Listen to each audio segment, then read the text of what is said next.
माझ्या महाराष्ट्रातील बांधवांनो, भगिनींनो आणि मातांनो, नमस्कार. जय महाराष्ट्र. साधारणतः प्रत्येक आठवड्यामध्ये आपण अशा पद्धतीने भेटतो आहोत आणि मी बोलतो आहोत असं म्हणेन, पण मीच बोलतो आणि आपण ऐकता आहात. आणि आपण नुसते ऐकत नाही आहात, तर जे मी आपल्याला सांगतो आहे ते पूर्णपणाने त्या आपल्या सरकारच्या सूचना आपण हिमतीने आणि धैर्याने पाळत आहात. साहजिकच आहे, आज मी आपल्यासमोर येण्याचं कारण, आज 31 मे. लॉकडाऊन हा शब्द आता आपल्याला अंगवळणी पडलेला आहे. कदाचित ह्या काळामध्ये जन्माला येणारी बालकं ही कदाचित आईच्या ऐवजी लॉकडाऊन बोलायला पहिली सुरुवात करतील.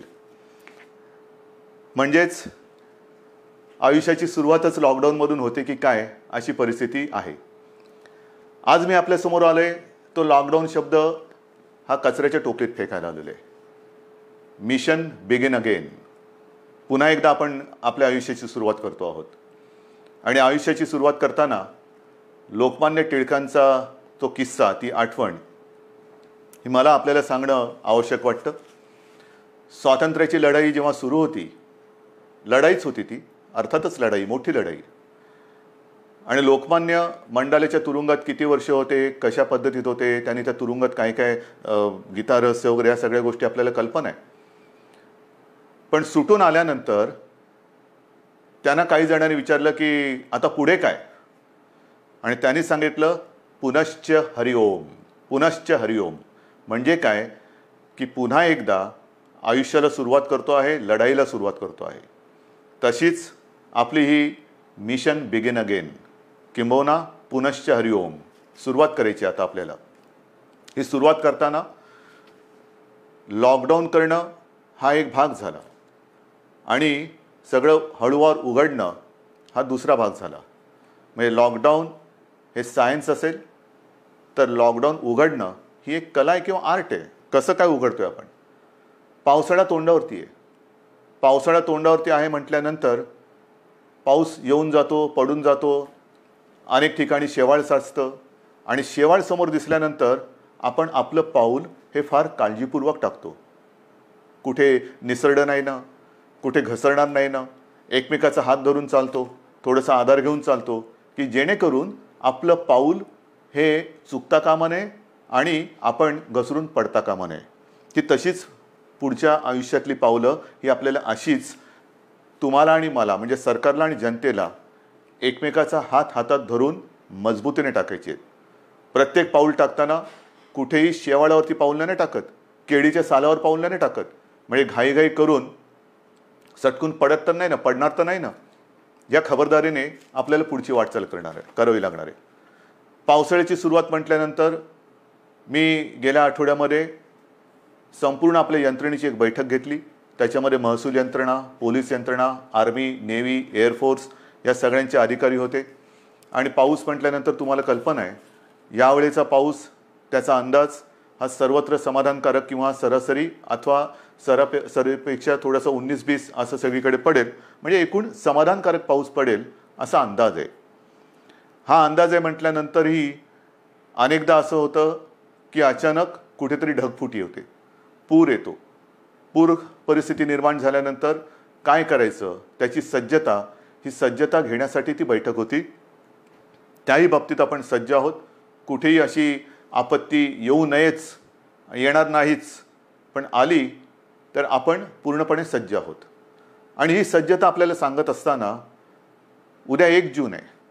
येत्या 2-3 दिवसातच आपल्या पश्चिम किनारपट्टीवरती चक्रीवादळ धडकण्याचा धोका आहे. चक्रीवादळ, मला खात्री येणार नाही, माझी तशी प्रार्थना आहे, माझा आत्मविश्वास आहे. आणि चक्रीवादळ आपल्या पश्चिम किनाऱ्यावरती येणार नाही ही खात्री जरी असली तरी देखील यंत्रणा मात्र आपली सज्ज ठेवलेली आहे. यंत्रणा सज्ज आहे. पश्चिम किनारपट्टी म्हणजे माझ्या सिंधुदुर्गापासून ते मुंबईपर्यंत आणि हा सगळा किनारपट्टा जो आहे, इथल्या सर्व लोकांना मी सांगतो आहे की आपण सुद्धा सज्ज राहा. असंही आतापर्यंत आपण घराबाहेर पडलेलो नाहीच आहोत, पण खास करून माझ्या मच्छीमार बांधवांना सांगतोय की तुम्ही येत्या एक 4-5 दिवसात समुद्रात जाऊ नका. कारण ते वादळ घोंगावत आहे, कुठे जाईल कसं जाईल दिशा अजून ठरलेली नाही आहे. आपल्या दिशेने येत आहे, ती दिशा बदलून ते दुसरीकडे जाऊही शकेल आणि ते जाईलही नक्की. पण आपण मात्र सज्ज राहिलं पाहिजे. आणि ही खात्री बाळगल्यानंतर, खात्री एक सज्जता आपली घेतल्यानंतर, दाखवल्यानंतर पुनश्च हरिओम म्हणजे काय, कारण केंद्र सरकारने त्यांची सूचनावली दिलेली आहे, काय काय करायचं काय करायचं नाही आणि कुठे कुठे कसं कसं काय काय आहे.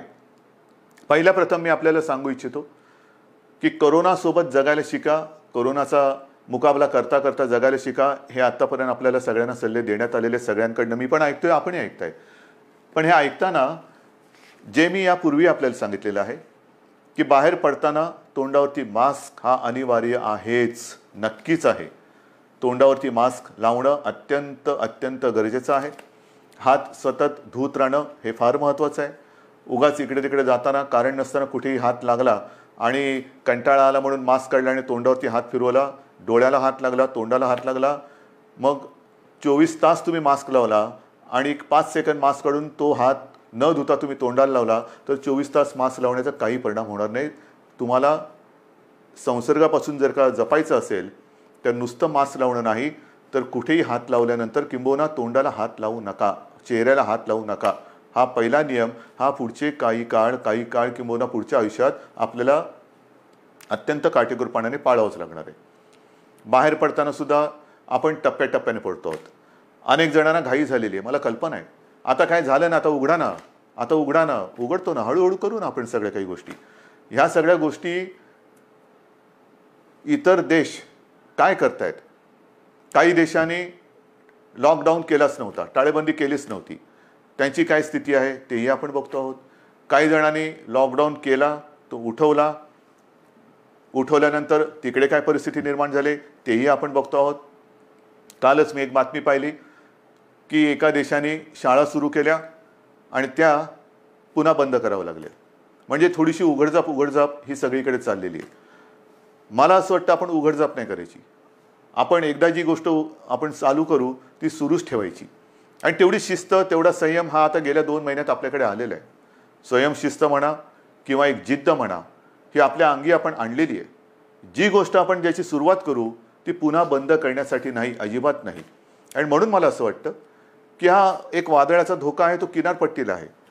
त्या किनारपट्टीमध्ये आपण दक्षता तर घेतोच आहोत, पण इतरत्र संपूर्ण महाराष्ट्रामध्ये 3 तारखेपासून आपण थोडेसे हातपाय हलवायला सुरू करूया. एक हातपाय हलवायला सुरू करूया.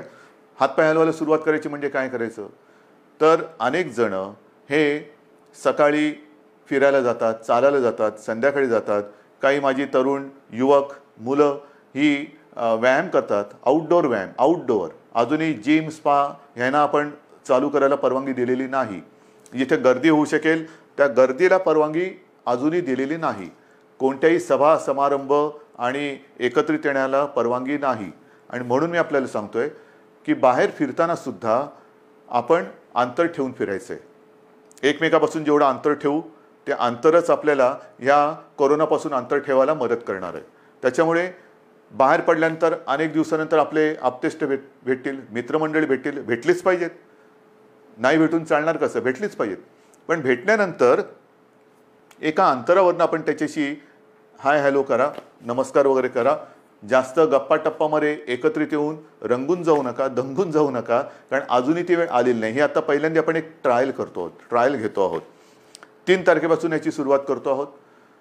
5 तारखेपासून आपण असा एक निर्णय घेतोय की आजपर्यंत सगळे व्यवहार आपले ठप्प होते, सगळी दुकानं आपली ही आपण बंद ठेवली होती.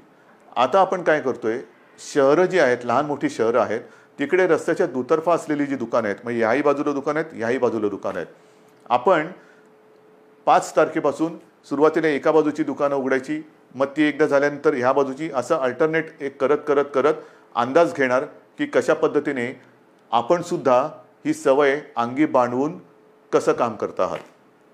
गर्दी अजिबात करायची नाही, कारण यापूर्वी सुद्धा आपण थोडे प्रयोग केले. ही जी झुंबड उडाली, नाईलाजाने आपल्याला ते बंद करावं लागलं.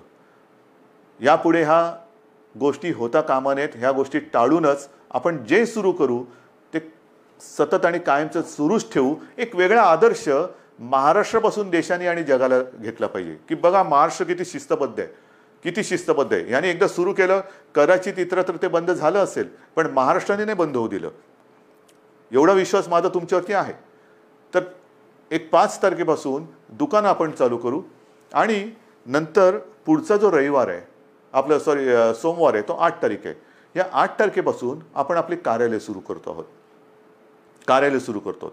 तुम्हाला मी मंत्रालयाचं उदाहरण दिलं. सुरुवातीला मंत्रालय सगळं बंद करत असताना 50%, 25%, 5%, मध्ये एक काळ तर असा आला की 100% बंद करावं लागलं. मग हळूहळू पुन्हा 5%वर आणलं. आता आपण आपली ऑफिसेस जे आहेत त्या ऑफिसेसमध्ये आपल्या कर्मचाऱ्यांची संख्या ही साधारणतः 10% उपस्थितीवरून सुरू करू. एक 10% उपस्थितीने सुरू करू. त्याला काय आपल्याला अनुभव येतोय? केसेस वाढत आहेत का?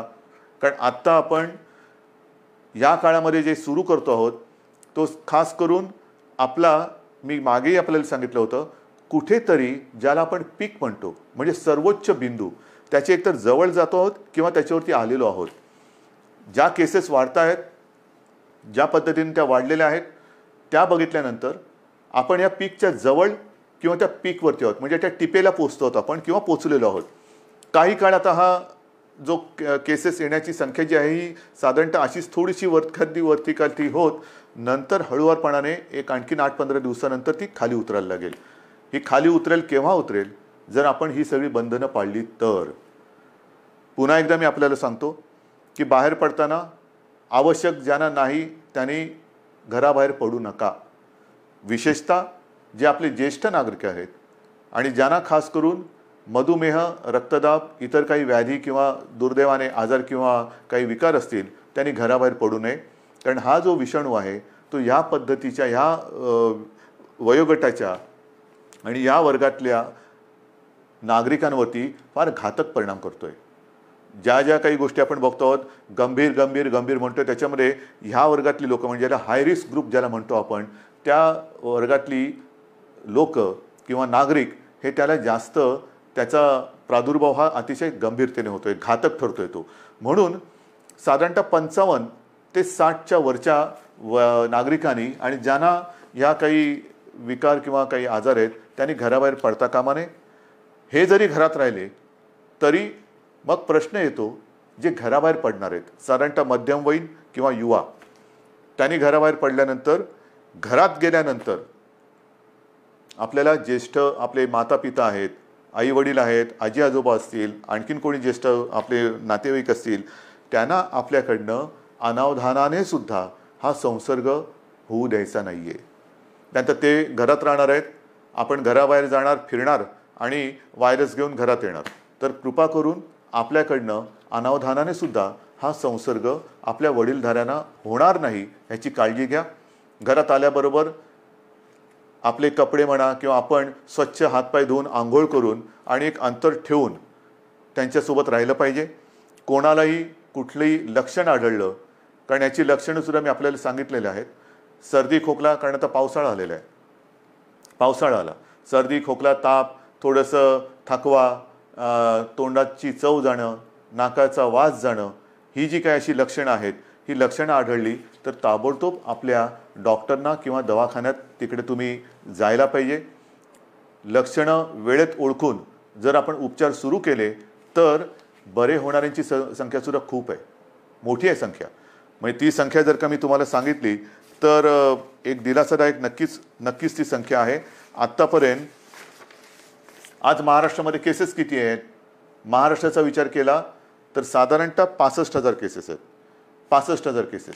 पण या 65,000 केसेस कशा आहेत? ह्या आपला पहिला रुग्णसुद्धा याच्यात धरला जातोय. म्हणजे हे गेल्या वेळेला मी आपल्याला सांगितलं होतं की सुरुवातीला ज्याच्यामुळे कळलं की कोरोना आपल्या शहरामध्ये किंवा आपल्या राज्यामध्ये आलेला आहे तो रुग्ण आज बरा होऊन घरी पण गेला, कधीच गेला, पण तरीसुद्धा तो पहिला रुग्ण ह्या 65,000 धरला जातो. हे चूक आहे, ही चूक आहे. आणि तसं जर बघितलं तर आत्तापर्यंत 65,000मधून 28,000च्या आसपास हे रुग्ण बरे होऊन खडखडीत बरे होऊन घरीसुद्धा गेलेले आहेत. 28,000च्या आसपास. काही दुर्दैवाने जे काय मृत्यू घडले तोही आकडा आहे. पण ह्या आता जे आपल्याकडे रुग्ण ज्यांना म्हणतो म्हणजे ॲक्टिव्ह केसेस जे पॉझिटिव्ह आहेत त्याच्यामध्ये आजचा आकडा आहे साधारणतः 34,000 आहे. या 34,000मध्ये साधारणतः 24,000 रुग्ण हे असे आहेत की त्यांना कोणतीही लक्षणं नाही, त्यांना कोणत्याही औषधोपचाराची आज गरज नाही, ते आपल्या क्वारंटाईनमध्ये आहेत, काही पॉझिटिव्ह असल्यामुळे आयसोलेशनमध्ये आहेत. पण या 24,000मध्ये सुद्धा साधारणतः मध्यम ते थोडी तीव्र अशा लक्षणाचे आपल्याकडे साधारणतः 9,500 आहेत. म्हणजे महाराष्ट्राची परिस्थिती हाताबाहेर गेली, मुंबईमध्ये सगळी वातात लागलेली आहे, लष्कराला बोलवा, राष्ट्रपती राजवट लावा. त्यांना म्हणे हे आकडे बघा, हे आकडे बघा ना, हे आकडे बोलके आहेत. हे का आपण करू शकलो? 9,500 यांना साधारणतः मध्यम ते तीव्र लक्षणं आहेत आणि त्याच्यापैकी साधारणतः 1200 जण मात्र हे थोडे गंभीर आहेत. त्याच्यापैकी 200 जण हे व्हेंटिलेटरवरती आहेत. म्हणजे 65,000 जो आकडा आपण ऐकतो आहोत आणि बापरे महाराष्ट्रामध्ये काय चाललंय, मुंबईमध्ये काय चाललंय, काय सरकार काय काम करते की नाही आहे, तर 65,000 आकड्यामध्ये 28,000 घरी गेलेले आहेत आणि अतिगंभीर जर म्हटले तर 200 रुग्ण हे व्हेंटिलेटरवरती आहेत. आता व्हेंटिलेटरवरती सुद्धा जे आहेत यापैकी सुद्धा काही जण हे म्हणजे आत्ताचे नाहीत, आत्तापर्यंतच्या 65,000 मी बोलतोय, यापैकी काही जण व्हेंटिलेटरवरनं सुद्धा व्यवस्थित बरे होऊन घरी गेलेले आहेत. ही वस्तुस्थिती आहे. आणि म्हणून मला आजही असं वाटतं की जे काही आपल्याबद्दलचं एक चित्र किंवा महाराष्ट्राला बदनाम करण्याचं कारस्थान दुर्दैवाने काही आपली म्हणणारी माणसं करतात तेव्हा दुःख होतं. पण हे जरी खरं असलं तरी एका गोष्टीचं मला नक्कीच समाधान आहे की आपला विश्वास जो सरकारवरती आहे त्याच्यामुळेच सरकार हे काम करू शकतोय. आता जसं मी तुम्हाला दुकानांचं सांगितलं, मैदानाचं सांगितलं, ऑफिसेस सांगितलं, तसंच पुढच्या रविवारपासून आपण वृत्तपत्रसुद्धा घरपोच द्यायला परवानगी देतो आहोत. कारण आपली वृत्तपत्र वाचण्याची सवयच गेली. वृत्तपत्र वाचण्याची सवय गेली कारण सकाळ होते तीच आपली पेपर आणि चहापासून. तर पुढच्या रविवारपासून वृत्तपत्रांसुद्धा घरपोच पोचवण्याची आपण परवानगी देत आहे. पण ही परवानगी देताना एक गोष्ट मात्र दक्षता घ्यावी लागणार. मी वृत्तपत्र विक्रेत्यांशी बोललेलो आहे आणि त्यांना मी सांगितलं की वृत्तपत्र विक्रेते जी आपली मुलं आहेत ती सुद्धा मुलं आहेत, त्यांना सुद्धा आपण काळजी घेतली पाहिजे, त्यांची काळजी घेतली पाहिजे. त्यांना देखील आपल्याला मास्क द्यावा लागणार, त्यांना एक हँड सॅनिटायझरची बाटली द्यावी लागणार. वेळोवेळी त्या मुलांनी सुद्धा आपले हात हे धुत राहिले पाहिजेत. तोंडावरती मास्क हा कायम ठेवला पाहिजे वृत्तपत्र वितरण करताना. आणि अशा पद्धतीने वृत्तपत्रसुद्धा वितरण करण्याची परवानगी आपण पुढच्या रविवारपासून देत आहोत. मैदानाची परवानगी मी तुम्हाला सांगितलेली आहे. सार्वजनिक ठिकाणी आपण फिरायला जाऊ शकता, व्यायाम करायला जाऊ शकता आणि ती वेळ आपण पहाटे 5 पासून संध्याकाळी 7 वाजेपर्यंत अशी मुभा ठेवलेली आहे. पहाटे 5 म्हणजे ज्यांना आपण मॉर्निंग वॉक जो म्हणतो, ज्यांची सवय आहे लवकर उठून फिरायला जायचं, आपण पुन्हा एकदा सकाळी 5 वाजल्यापासून पहाटे 5 वाजल्यापासून संध्याकाळी 7 वाजेपर्यंत या सगळ्या सार्वजनिक स्थळांचा म्हणजे मैदानं असतील, सी फेस आहे आपला, इतर ग्रामीण भागातल्या काही गोष्टी असतील, तलाव आहेत, कुठेही इकडे या पहाटे 5 ते संध्याकाळी 7 वाजेपर्यंत आपण निश्चित निसर्गाच्या सान्निध्यात जाऊ शकता, फिरू शकता, मैदानी व्यायाम करू शकता. पण हे व्यायाम करताना आरोग्य कमावण्यासाठी म्हणून त्याचा उपयोग करा. एकत्रित येऊन जे आरोग्य आपलं आहे ते बिघडून देऊ नका. अंतर हे ठेवलंच पाहिजे, हे मी पुन्हा सांगतोय. हे झाल्यानंतर मग जे काही आकडे मी तुम्हाला सांगणार आहे ते आकडे ह्याची थोडीशी तुम्हाला कल्पना असायला पाहिजे की नेमकं सरकारने आत्तापर्यंत केलेलं काय आहे, काय करते सरकार, किती आपल्याकडे व्यवस्था आहे. तर ज्या वेळेला हे संकट कोरोनाचं आलं कोणालाच कल्पना नव्हती की हे किती वाढेल आणि त्याच्यासाठी तयारी किती करावी लागेल. म्हणजे साधी गोष्ट आहे की आपल्याकडे राज्यामध्ये प्रयोग म्हणजे ज्या टेस्टिंग लॅब ज्या आहेत त्या नाही आहेत अशातला भाग नाही. पण याच्यासाठी जी टेस्ट करावी लागते त्याची सुविधा ही फक्त 2 ठिकाणी होती. एक आपल्या कस्तुरबामध्ये आणि पुण्याच्या NIVमध्ये. ही कस्तुरबाची सुद्धा जी लॅब आहे ती आपण साधारणतः 2007 साली मुंबई महापालिकेच्या माध्यमातून केली म्हणून ती दुसरी होती, नाहीतर फक्त एकच होती. त्याच्यात कस्तुरबा आपण केली, त्या 2 लॅब होत्या. आजच्या क्षणाला आपल्या महाराष्ट्र राज्यामध्ये 77 ही चाचणी केंद्र आहेत आणि येत्या 2-4 दिवसात ती 100पर्यंत जातील. म्हणजे 2पासून 77, 77पासून 100. आणि माझा प्रयत्न असा आहे की येत्या पावसाळ्यामध्ये टेस्टची संख्या आणि त्याची उपलब्धता ही आणखीन वाढवण्याची गरज आहे. कारण पाऊस म्हटल्यानंतर भिजणं हे आलंच, सर्दी खोकला शिंकणं, थोडा ताप, फ्लू हा आलाच. आणि तो आल्यानंतर लॅबची संख्या वाढवणं, चाचण्यांची क्षमता वाढवणं आणि त्याचबरोबर ह्या टेस्ट ज्या आहेत, ह्या चाचण्या ज्या आहेत, त्या केंद्र सरकारशी सुद्धा आपण बोलतो आहोत की त्याची जी किंमत आहे, त्याची जी एक किती पैसे त्याला लागतात ती किंमत ही आपल्याला खाली आणायची, सर्वसामान्यांच्या आवाक्यामध्ये ती आणायची.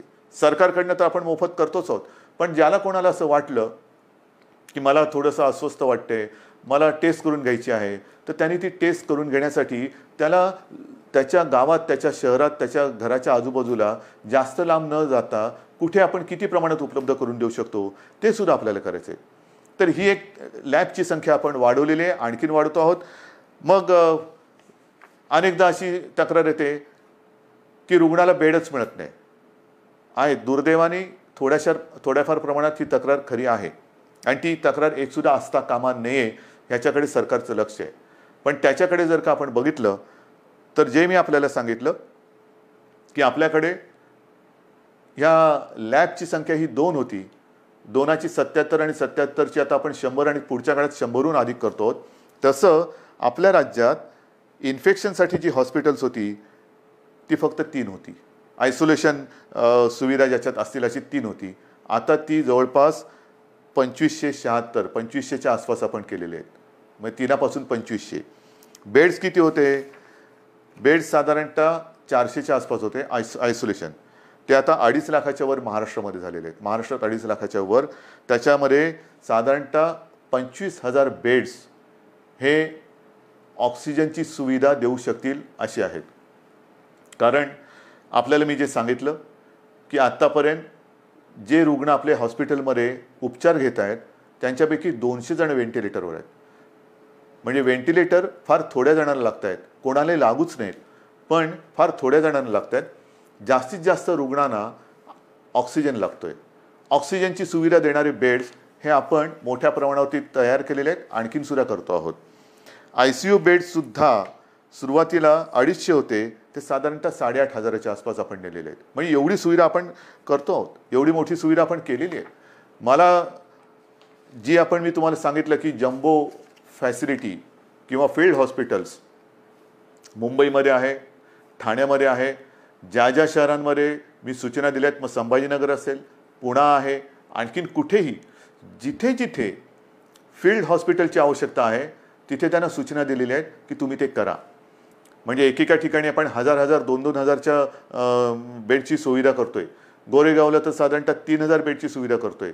इतर देशांनी, इतर राज्यांनी अशी सुविधा किती जणांनी उपलब्ध केली असेल, किती जणांनी संख्या वाढवली असेल, हे आता सगळीकडे स्पष्ट झालेलं असेलच. पण महाराष्ट्राने मात्र गेले 2 महिने उपचाराकडे लक्ष दिलेलं आहे, सुविधांकडे लक्ष दिलेलं आहे. आपण आपला टास्क फोर्स निर्माण केलेला आहे आणि हा टास्क फोर्स अक्षरशः अहोरात्र मेहनत करून, अविश्रांत मेहनत करून साधारणतः गाईडलाईन देतोय. आपलं मोठं जे आव्हान आहे की एकतर हा संसर्ग रोखणं, त्याची तीव्रता कमी करणं आणि मृत्यूदर हा कमीत कमी किंवा शून्यावरती आणणं. मृत्यूदर हा अजूनही मला खाली आणायचा आहे आणि तो खाली केव्हा येईल? कारण आजही काही ठिकाणी असं लक्षात येते की जो कोणी रुग्ण आहे तो अगदी शेवटच्या टप्प्यामध्ये हॉस्पिटलमध्ये दाखल होतोय, अगदी शेवटच्या टप्प्यात. म्हणजे मी मागे आपल्याला कदाचित सांगितलं असेल की माझाच एक चांगला कार्यकर्ता, अत्यंत चांगला निष्ठावान कार्यकर्ता शेवटच्या टप्प्यात हा हॉस्पिटलमध्ये गेला, स्वतःहून गेला आणि तपासणी करतानाच तो कोसळला. काहीच करू शकले नाही डॉक्टर. म्हणजे त्याची कदाचित चाचणी पण करता आली नसेल. हे अंगावरती दुखणं काढू नका. अंगावरती दुखणं काढल्यानंतर मग मात्र त्याला उपचार नाही आहेत. अनेक जण जे वाचून घरी गेलेले आहेत ते वेळेमध्ये आपल्याकडे आलेले आहेत. अगदी दुर्दैवाने काही व्हेंटिलेटरवरती जाऊन सुद्धा सुदैवाने खडखडीत बरे होऊन घरी गेलेले आहेत. वेळेत आले तर उपचार होतात. आता मी मागे सारखं मागे बोलतो, कारण या काही दिवसात एवढ्या जणांशी मी बोलतोय की नेमकं तुमच्याशी बोललो का इतराशी कोणाशी बोललो हे लक्षात येत नाही.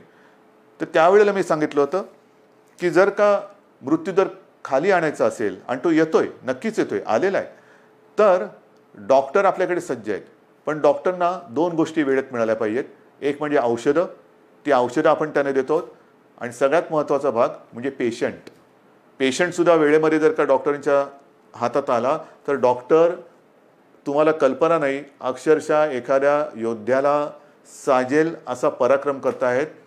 कोणत्याही टोकाला जाऊन त्याला वाचवण्याची शर्थ करतायत, आणि त्याला मी तर म्हणेन यशसुद्धा येते. आता ही आरोग्यविषयक तुम्हाला माहिती दिल्यानंतर साधारणतः एक महत्त्वाचा मुद्दा होता, तो म्हणजे इतर राज्यातले मजूर.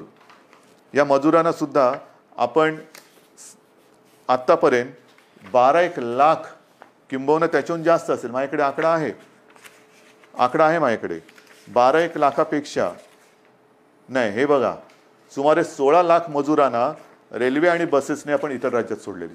सुमारे 16 लाख लोकांना रेल्वेतनं आणि बसेसमधून आपण परराज्यात सोडलेलं आहे. साधारणतः 800 ट्रेन्स, 11 लाखाच्या वरती. मी आज पियुष गोयलला धन्यवाद देतोय, कारण गेल्या वेळेला बोलले तर थोडंसं त्यांना राग आला होता. पण पियुषजी, आज मी तुम्हाला धन्यवाद देतोय, मुद्दामून धन्यवाद देतोय, कारण आपण त्यावेळेला ते मनावर घेतलं आणि खरंच तुम्ही ट्रेन्स उपलब्ध करून दिल्या. त्याच्यामुळे साधारणतः 11 लाखाच्या वरती, 11.5 लाखाच्या आसपास मजुरांना आपण त्यांच्या गावात, त्यांच्या राज्यात जाऊ दिले. एस टीने आपल्याला साधारणतः 42,000पेक्षा 42,500 एस टी बसेसद्वारे आपण 5.25 लाख मजुरांना राज्याच्या सीमेपर्यंत सोडलेले आहे. आणि याच्यावरती आपण आत्तापर्यंत मुख्यमंत्री सहायता निधीतून जवळपास 85 ते 90 कोटी रुपये खर्च केलेले आहेत. 85 ते 90 कोटी रुपये. साधारणतः 22पेक्षा जास्त फ्लाईट्सद्वारे 3,000पेक्षा जास्त नागरिक आपण महाराष्ट्रात आणलेले आहेत. 7 जूनपर्यंत आणखीन काही फ्लाईट्स येत आहेत. तर अशी ही सुरुवात होते. शिवभोजन थाळीसुद्धा ही आजपर्यंत आपण 838 केंद्र राज्यात कार्यरत केलेली आहेत. 1 ते 30 मे, फक्त 1 ते 30 मे या काळात या शिवभोजन थाळीच्या योजनेतून आपण 32,77,778 शिवभोजन थाळ्याच्या माध्यमातून एवढ्या लोकांना, म्हणजे 32 लाखाच्या आसपास लोकांना आपण भोजन देण्याची व्यवस्था केलेली आहे. मुख्यमंत्री सहायता निधीत आतापर्यंत 352 कोटी रुपये आपण संपूर्ण आले. त्याच्यापैकी 111 कोटीपेक्षा जास्त हे कोविडसाठी आपण खर्च केलेला आहे. या सगळ्या गोष्टी चालू आहेत. उद्योगधंदे सुरू होत आहेत. 7.5 लाखापेक्षा जास्त मजूर हे कामावरती आलेले आहेत. उद्योगांना तर आपण परवानगी दिलेली आहे. आणखीनही उद्योग आपण सुरू करतो आहोत. आता हे सगळं सुरू करत असताना जसा पावसाळा सुरू होतो आहे तसंच आपलं शैक्षणिक वर्ष सुरू होतं आहे. शाळा कशा सुरू करायच्या, कॉलेजेस कशी सुरू करायची, विशेषतः विद्यापीठांच्या परीक्षांचं काय करायचं, अंतिम वर्षाची परीक्षा घ्यायची नाही घ्यायची, कधी घ्यायची, सगळ्याचा विचार सुरू आहे. पहिल्यांदी कॉलेजच्या विद्यापीठाच्या अंतिम वर्षाच्या परीक्षेबद्दल मी बोलतो. कालसुद्धा मी त्याच्याबद्दल कुलगुरूंची एक बैठक घेतली. विभागवार सगळ्या कुलगुरूंची मतं मी आजमावून घेतली. सगळ्यांचं मत एक आहे, परीक्षा घ्यायची असेल तर तातडीने परीक्षा घेण्यासारखी आजची परिस्थिती नाही आहे. कारण ते कुलगुरू जरी असले, मी मुख्यमंत्री जरी असलो, तरी आमच्यातला पालक हा आजही जिवंत आहे. अनेक पालकांची एक चिंता आहे की कोविड सगळीकडे, कारण थोडाफार आता आपल्या राज्यामध्ये सुद्धा तो हळूवार पसरलेला आहे. आटोक्यात तर नक्की आणू आपण, पण तो पसरत असताना आमच्या मुलांना आम्ही परीक्षेला पाठवावं का? काही लाख विद्यार्थी हे परीक्षेसाठी एकत्र येणार, किती अंतर ठेवणार, पेपर कसे वाटणार, पेपर तपासणार कसे, मग काय करायचं? म्हणून आपण एक सगळ्यांनी मिळून एक असा तोडगा काढलेला आहे की अंतिम वर्षाच्या ज्या परीक्षा आहेत त्या परीक्षा घेण्यापूर्वी एक असा मुद्दा आला, आणि मला असं वाटतं तो बरोबर आहे. आपण एक निर्णय असा घेतलेला आहे की साधारणतः जेवढे सेमिस्टर झालेले आहेत त्यांची सरासरी काढून त्या विद्यार्थ्यांना मार्क्स द्यायचे आणि त्या विद्यार्थ्यांना तसं पास करायचं. कारण साधारणतः गेले किती सेमिस्टर झाले असतील, किती वर्षाचे झालेत, ते एक सरासरी काढली तर आपण त्या सरासरीचा विचार करू शकतो आणि ते ॲग्रिगेट करून त्यांना पास करायचं, की जेणेकरून त्यांचं आयुष्य थांबणार नाही. परीक्षा कधी घेणार? जूनमध्ये घेऊ शकतोय? नाही. जुलैमध्ये घेता येईल? सांगता येत नाही. ऑगस्टमध्ये येईल? कल्पना नाही. मग कधी घेणार आपण परीक्षा? मग तोपर्यंत विद्यार्थ्यांनी करायचं काय? नुसतं ताटकळून राहायचं, लोंबकळत राहायचं? अजिबात नाही. शिक्षणाचा खेळखंडोबा हा होऊ द्यायचा नाही. ज्या मुलांनी अंतिम परीक्षेपर्यंत आपला अभ्यासक्रम पूर्ण केलेला आहे, केवळ आत्ता परीक्षा घेऊ शकत नाही म्हणून त्या कॉलेजच्या उंबरठ्यावरती त्यांनी जर का त्यांना अडून ठेवलं तर तो उंबरठा पार करून ते आपल्या जगामध्ये प्रवेश कधी करणार? ते पाऊल कधी टाकणार? म्हणून आपण असं ठरवलेलं आहे की या विद्यार्थ्यांना जेवढे सेमिस्टर झालेत त्याची सरासरी करून मार्क्स देऊन पास करायचं.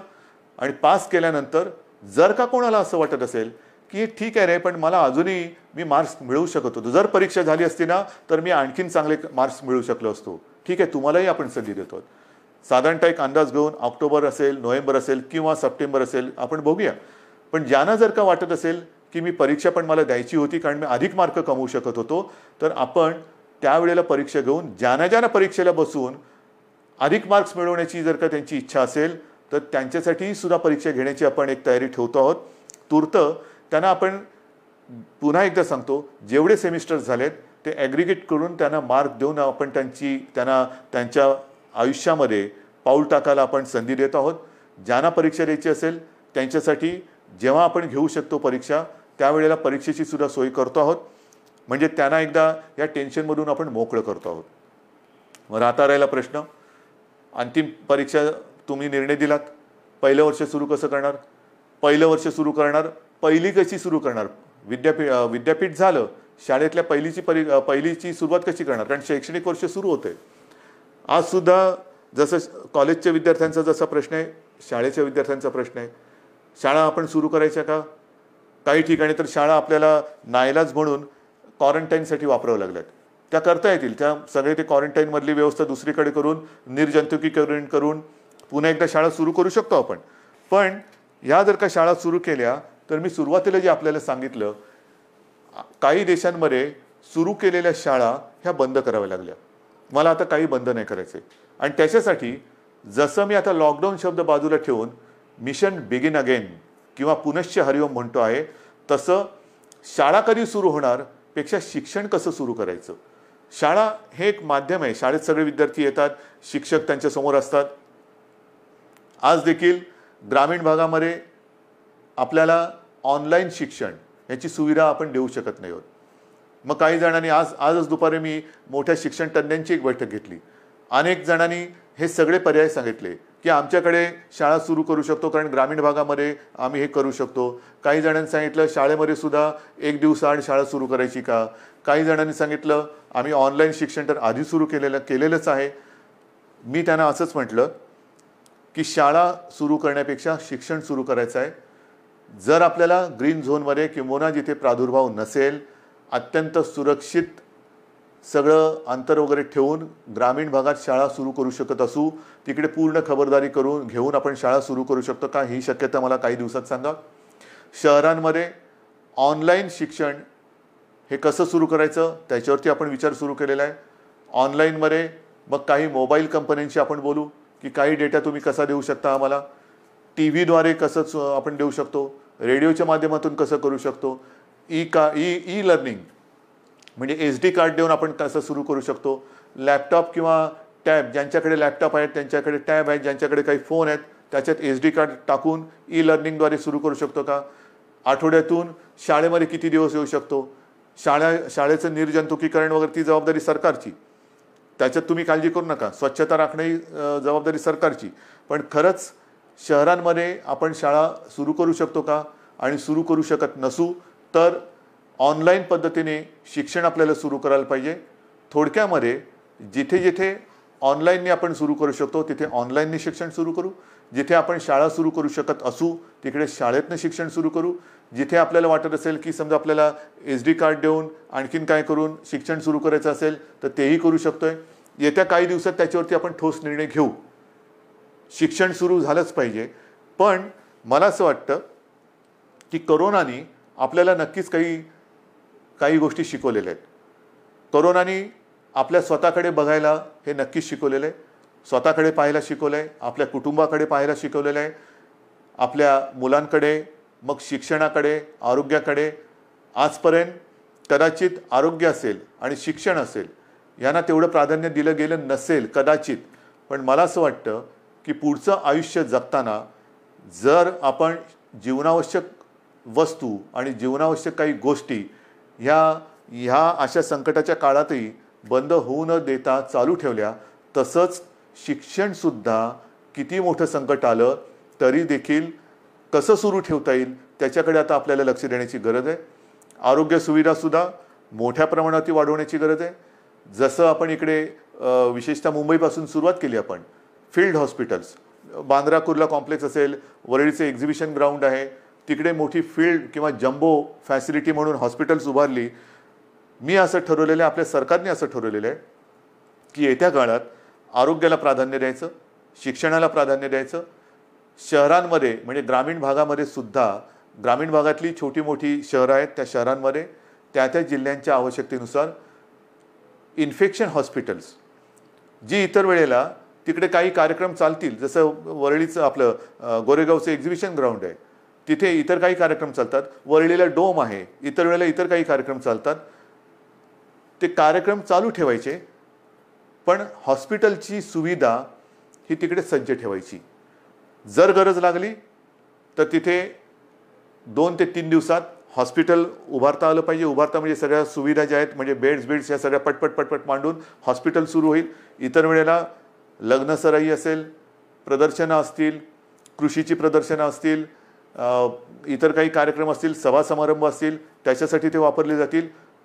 पण आरोग्य सुविधा मात्र जेव्हा गरज लागेल तिथे कमीत कमी वेळेत त्या आपल्याला उपयोगात आणता येतील अशा पद्धतीने राज्यभर आरोग्य सुविधासुद्धा आपण निर्माण करणार आहोत. एकूणच जे मी आपल्याला सुरुवातीला बोललो होतो की आपण खबरदारी घ्या, आम्ही जबाबदारी घेतो. आता खबरदारी आणि जबाबदारी दोन्ही एकत्र करण्याची वेळ आलेली आहे. जबाबदारी सरकारने घेतलेली आहे, खबरदारी आपण घेतलेली आहात. आता खबरदारी आणि जबाबदारी संपूर्ण वाट आपली ही असं समजा की निसरडी आहे. एकमेकाचा हात हातात धरून दोघांनाही कुठे धोका होणार नाही. म्हणजे सरकारला तसं नाही, सरकार तसं पडूच शकत नाही. तुम्ही सोबत असल्यानंतर तसं सरकार कोणी पाडू शकत नाही, मला सरकारची चिंता नाही आहे. पण आयुष्यात कुठेही आपल्याला घाई गर्दीने आपलं पाऊल चुकता कामा नये, पाऊल घसरता कामा नये. याची खबरदारी घेऊन जे करू ते ठामपणाने करू आणि जे करू ते पुन्हा बंद कधी करणार नाही या आत्मविश्वासाने एक एक पाऊल पुढे टाकत जाऊ. Mission begin again. पुनश्च हरिओम. जय हिंद, जय महाराष्ट्र.